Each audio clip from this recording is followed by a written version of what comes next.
to in their own way. So I also have this concept of multivocalism, which says this is not the idea of a hymn sheet. Everybody must, attach through the Constitution of the U.S. and the American Creed or the French Republic, but actually you can find your own way. It's like a menu. You can choose your own route. And maybe for you, the U.S. is a multicultural country and it's a nation of immigrants, and that's what you love about it. That's great. That's fine.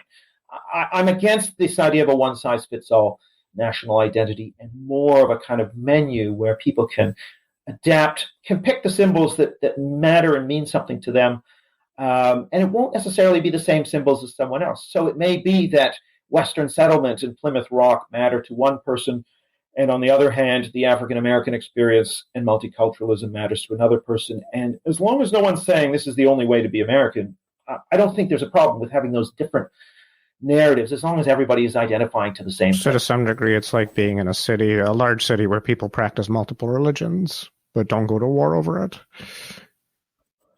Well, there's a difference, I say, between multiculturalism, which is identifying back to another homeland and encouraging that, which I'm not in favor of, and what I call multivocalism, which is just identifying with a different version of Americanism. So it's not the same as identifying with your roots in Somalia or France and that being the focus of your identity, but it's more identifying, let's say, with, if you're in a city that's multicultural, you identify multicultural diversity as what you value about America. That's fine. But that's a different version of Americanism than someone who values the landscape and Western settlement.